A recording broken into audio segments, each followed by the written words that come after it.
Penolakan terus bergulir terhadap rencana pemerintah menetapkan tarif PPN atas sembako dan jasa pendidikan. Pemerintah dan DPR diminta tidak terburu-buru membahas skema PPN dalam revisi Undang-Undang Pajak. Apa dampaknya jika pemerintah menarik pajak dari sembako, jasa pendidikan hingga jasa pelayanan kesehatan medis? Benarkah pengenaan PPN untuk barang jasa tertentu adalah cara mereformasi sistem perpajakan supaya lebih adil dan tepat sasaran? Saya akan membahasnya bersama dengan ekonom senior Indef, Edi Srihartati, dan juga Ketua Pengurus Harian Yayasan Lembaga Konsumen Indonesia YLKI, Tulus Abadi. Selamat malam, Mbak Eni, Mas Tulus. Ya, selamat malam. Mbak Eni, menurut Anda kenapa pemerintah sekarang mau mengenakan pajak ke berbagai barang dan jasa yang sebelumnya tidak dikenai PPN? Ya, Mbak Sylvia, saya justru menarik tadi komentarnya Pak Sumidasko DPR bahwa DPR belum menerima usulan tersebut gitu. Jadi sebenarnya yang menjadi kegaduhan di masyarakat ini sumbernya mana gitu kan? Karena begini. Ini kan konteksnya adalah revisi undang-undang. Dan undang-undang yang akan direvisi itu mengenai ketentuan umum perpajakan. Nah, ketentuan umum itu pertama ya namanya undang-undang itu nggak akan bahas rincian detail seperti besaran tarif, terus juga jenis-jenis pajak atau objek pajak yang mau diubah dan sebagainya itu sebenarnya nggak pernah ada di rumusan undang-undang. Nah, sehingga kalau ini tiba-tiba muncul diskursus ini di revisi undang-undang KUP ini ajaib. Karena yang namanya ketentuan teknis itu kewenangan ya itu pure kewenangan dari Kementerian Keuangan atau Kementerian Teknis atau pemerintah eksekutif. Karena selama ini pun semua ketentuan-ketentuan yang sifatnya teknikal itu tinggal Menteri Keuangan bikin yang namanya PMK. Jadi seperti kemarin misalnya Mas Tulus mengusulkan kenaikan tarif cukai ya tinggal bikin PMK gitu kan, termasuk misalnya pemerintah mengecualikan untuk produk pangan itu sistem PPN-nya langsung PPN final, bukan dengan sistem pertambahan nilai. Itu juga kewenangan di PMK gitu. Jadi sebenarnya yang sekarang segera harus dirumuskan adalah bahwa revisi KUP ini harus benar-benar menjadi revisi undang-undang yang sifatnya itu framework. Jadi framework itu seperti misalnya bagaimana pemerintah ingin menyelesaikan persoalan perpajakan kita selama ini. Pajak kita ini kan sangat complicated gitu kan. Padahal arah reformasi perpajakan yang ingin kita tuju itu adalah penyederhanaan.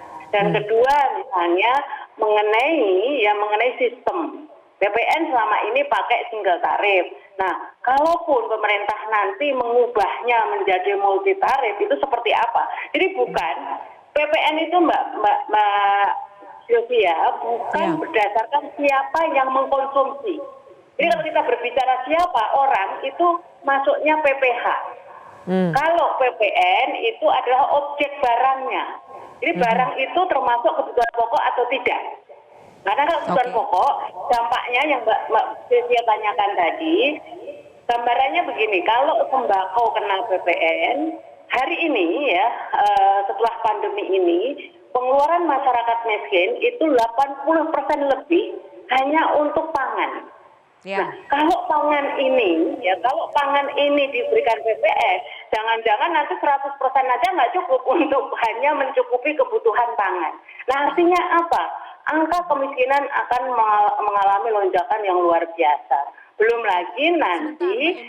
Tadi kan Mbak Eni bilang kalau ini sebetulnya belum masuk di meja pimpinan DPR. Kemudian intinya belum resmi sebetulnya dibahas di DPR. Tapi ini kan sudah kandung gaduh ya Mbak Eni. Sehingga kalau kita berbicara soal esensi karena kegaduhan ini sudah terlanjur terjadi di masyarakat. Esensinya ketika ini dimunculkan. Sejak awal apakah memang perlu itu dimunculkan? Apakah memang perlu sekolah, sembako dan lain-lain itu menjadi objek pajak? Jadi sekali lagi objek pajak PPN itu adalah barang.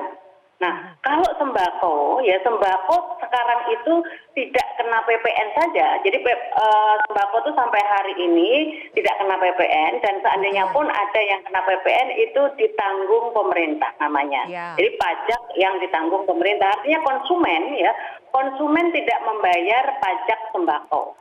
Nah, ketika konsumen tidak membayar pajak sembako saja, dan itu tidak hanya dalam kondisi pandemi.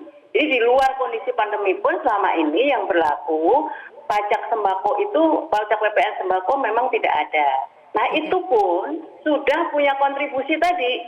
Jadi masyarakat miskin itu 80% pendapatannya hanya mampu untuk dialokasikan untuk memenuhi kebutuhan pangan. Bayangkan kalau itu dinaikkan gitu loh kira-kira. Nah untuk pendidikan ini begini. Pendidikan ini kan sebenarnya amanat konstitusi dasar, undang-undang dasar. Itu tugas negara. Nah, ketika tugas negara ini ada kontribusi swasta, ini kan justru ya ada kontribusi untuk ikut mencerdaskan kehidupan bangsa. Karena pendidikan itu untuk mencerdaskan kehidupan bangsa.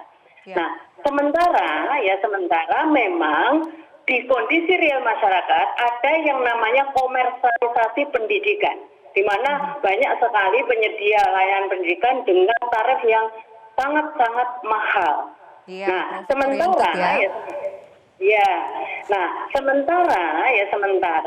masyarakat juga tidak banyak pilihan karena pendidikan gratis yang disediakan oleh pemerintah ini kan dengan catatan dengan standar pelayanan minimal.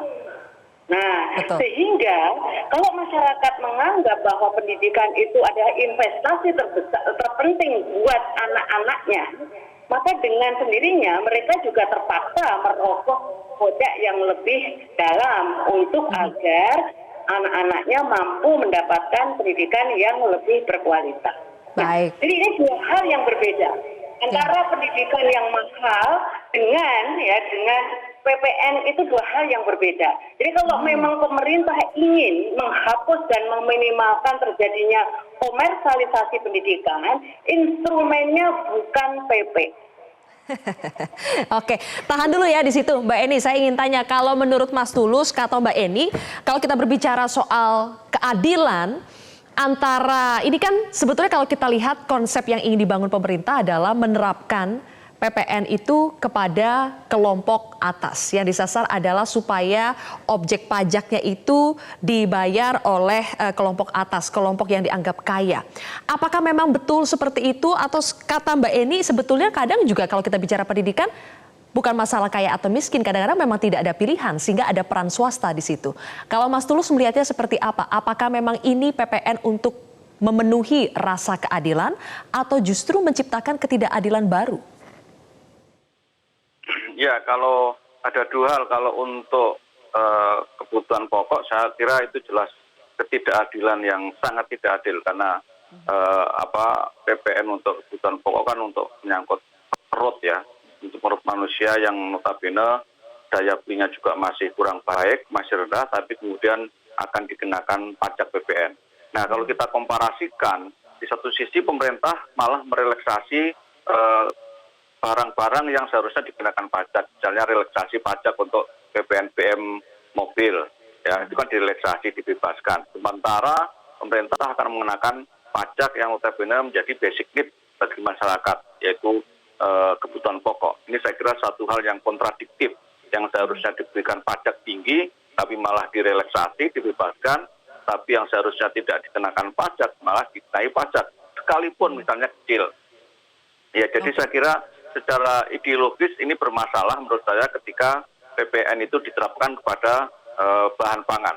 Dan ini dengan kondisi yang kita sering mengalami distorsi pasar, baik itu pasokan ataupun harga, itu nanti akan makin menanggung beban berat bagi masyarakat dengan kenaikan harga yang tidak terkendali. Bukan hanya soal besaran pajaknya, tapi juga sering kita mengalami menjelang lebaran, harga kacau, menjelang tahun baru juga kacau dan seterusnya. Itu nanti akan terakumulasi. Ini yang saya kira harus jadi perhatian pemerintah. Jadi tidak bisa berdiri sendiri. Sedangkan untuk pendidikan, saya kira memang saya merujuk kepada Mbak Eni terkait dengan yang swasta ataupun yang non swasta, tetapi memang saya kira instrumentasinya bukan pajak untuk mengendalikan komersialisasi pendidikan. Banyak komoditas instrumen yang dilakukan. Sedangkan untuk mengenakan pajak itu sendiri, PPN sekalipun misalnya, itu masih banyak objek-objek yang bisa digali oleh pemerintah. Misalnya tadi disebutkan, saya mengusulkan adanya intensifikasi cukai maupun ekstensifikasi cukai. Ya. Misalnya soal cukai rokok juga bisa digali. Oke. Dan itu secara regulasi masih bisa dilakukan karena besarannya masih belum mencapai maksimal. Kemudian kalau di negara-negara Eropa itu juga makanan berpemanis itu bisa dikenakan cukai juga. Nah itu kan objek baru yang bisa dieksplorasi. Jadi ada sebetulnya objek lain di luar kebutuhan-kebutuhan pokok yang esensial ya, baik itu pangan, pendidikan, apalagi kesehatan. Nanti kita akan fokus mendalami soal tanggapan dari, nanti kita akan tanyakan kepada Pak Saur. Pak Saur ini adalah Ketua Umum Badan Musyawarah Perguruan Swasta, karena sekolah swasta direncanakan akan menjadi dikenakan PPN. Bagaimana tanggapan dari pihak swasta? Kami akan kembali dengan informasinya sesaat lagi.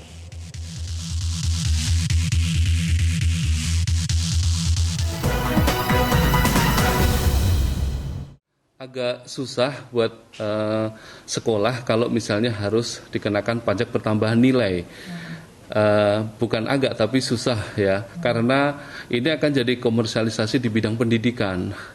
PMK 223 2014 sebenarnya sudah cukup jelas di situ bahwa sekolah atau jasa pendidikan, termasuk di dalamnya sekolah formal maupun non formal, termasuk yang dikecualikan dari pungutan pajak itu.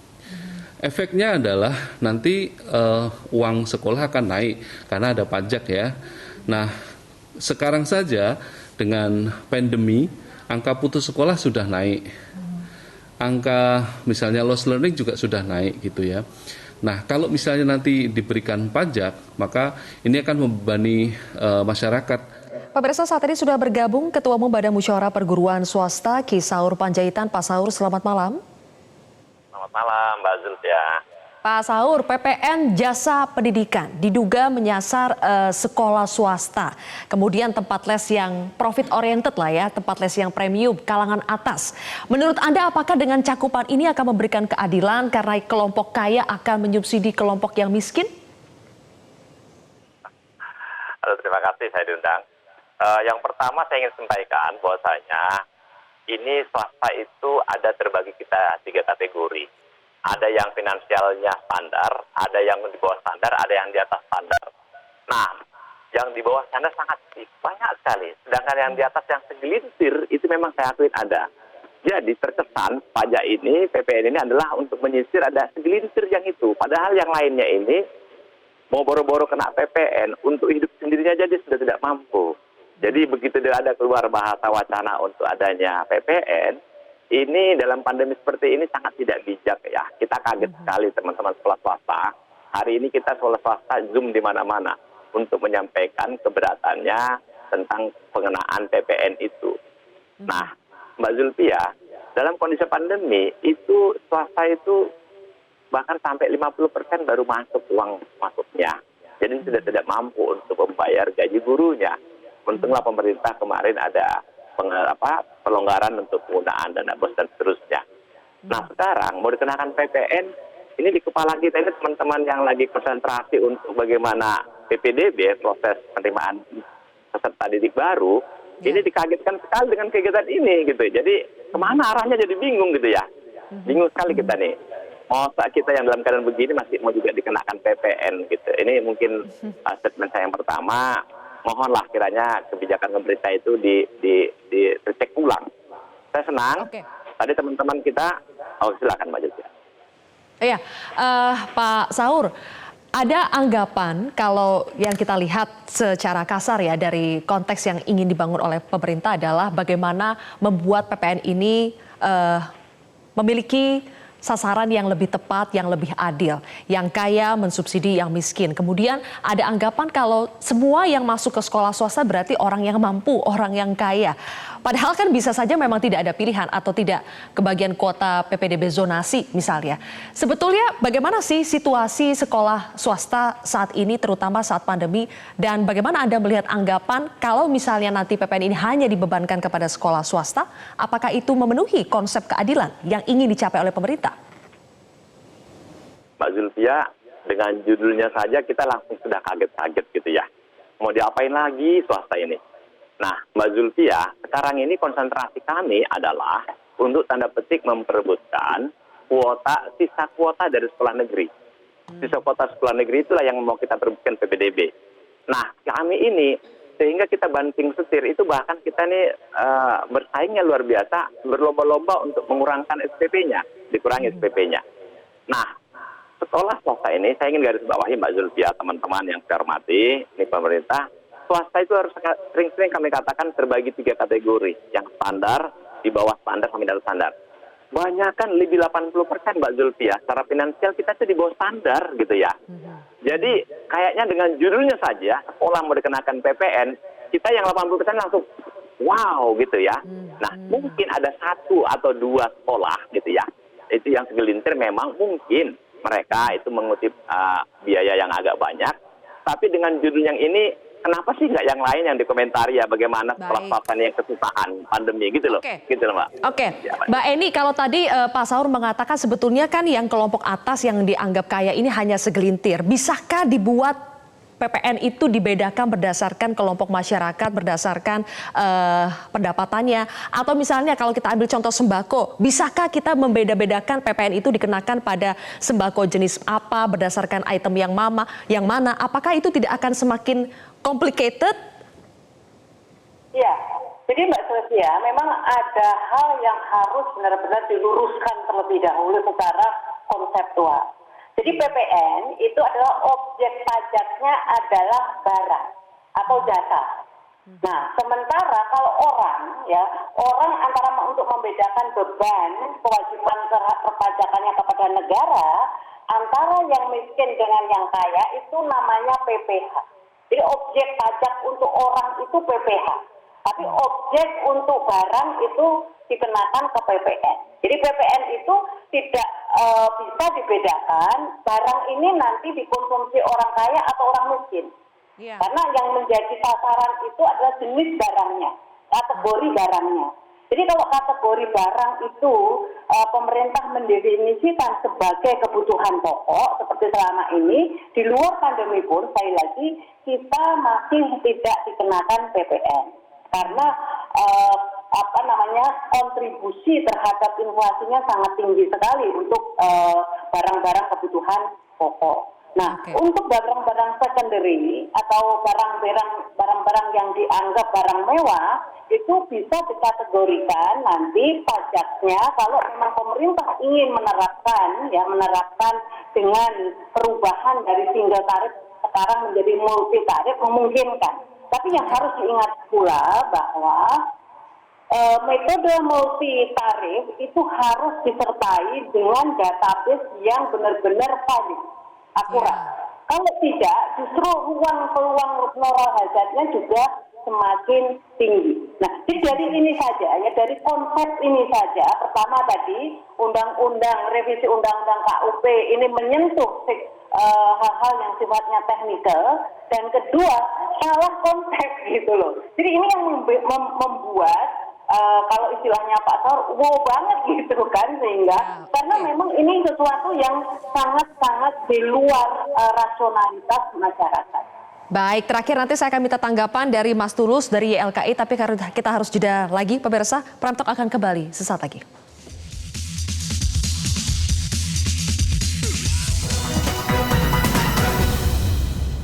Kembali lagi di Prime Talk, pemirsa. Mas Taulus, mumpung ini belum dibahas ya soal RUU KUP ini, apa masukan dari YLKI jika pemerintah ingin memperbaiki sistem perpajakan Indonesia? Sebetulnya konsep keadilan yang harus dihadirkan itu seperti apa? Ya, pertama yang jelas untuk pajak PPN sembako itu saya kira harus dibatalkan, itu tidak manusiawi. Pemerintah bisa mengelaborasi komoditas-komoditas yang lain yang lebih manusiawi, yang lebih rasional untuk menetapkan PPN atau juga tadi PPH kalau konteksnya untuk menyasar orang kaya. Masih banyak sekali objek-objek yang bisa dielaborasi oleh pemerintah. Jadi saya kira pemerintah juga harus transparan. Apakah ini tujuannya reformasi perpajakan atau pemerintah sudah nggak punya uang? Nah, kalau pemerintah sudah nggak punya uang untuk APBN, bisa menggali pendapatan-pendapatan misalnya dari sektor cukai tadi. Bisa melakukan intensifikasi cukai atau ekstensifikasi cukai. Itu jauh lebih manusiawi dan berdampak ganda. Ya, bisa masyarakat lebih sehat dan atau juga pendapatan negara bisa lebih banyak. Itu saya kira jauh lebih komprehensif dan holistik daripada mengutik-utik sesuatu yang tidak masuk akal. Jadi memajaki PPN bahan pangan. Itu masyarakat artinya pemerintah menghendaki masyarakatnya kelaparan atau kalau memajaki pendidikan, pemerintah menghendaki masyarakat bodoh. Gitu aja. Baik, oke. Kalau menurut Pak Saur seperti apa alih-alih mengenakan pajak kepada sekolah, apakah ada alternatif lain yang sebetulnya bisa diambil oleh pemerintah jika ingin memperbaiki kondisi ekonomi dari jasa pendidikan? Ya, saya mendukung pendapatnya Pak Tulus tadi, ditundalah. Janganlah dilanjutkan untuk pengenaan pajak ini. BNPS menghimbau supaya pemerintah lebih bijak. Dan bagaimana kita sebenarnya sebaliknya untuk memberikan perhatian yang lebih tinggi kepada swasta. Swasta itulah mitra daripada pemerintah, Pak. Ya, jadi di ketentuan undang-undang itu pemerintah itu punya kewajiban untuk agar swasta itu semua mempunyai hak yang sama, mempunyai kualitas yang sama. Caranya saya usul, dihitunglah dengan baik berapa sebenarnya biaya pendidikan per satuan, per murid, per sekolah, per setahun. Ketemulah itu standarnya, maka pemerintah akan memberikan BOS yang sekarang ini ada, itu bergantung berapa si sekolah itu mengutip uang biaya dari orang tua murid. Kalau ternyata itu di atas daripada biaya standar, dikutip daripada orang tua murid, sekolah, jangan beri lagi bosnya. Tapi kalau di bawahnya, itu yang diberikan. Dengan demikian nanti bos yang diarikan itu menjadi lebih adil dan merata. Tentu sekolah-sekolah yang agak swasta ke atas, tentu dia tidak dapat bos lagi. Tapi yang semakin kecil dan mengambil dari masyarakat, semakin besar subsidi dari pemerintah untuk bosnya. Baik. Jadi, terima kasih. Oke, terima kasih atas masukan-masukan yang telah diberikan Mbak Eni, Pak Tulus, dan juga Pak Saur telah bergabung bersama kami di Prime Talk hari ini.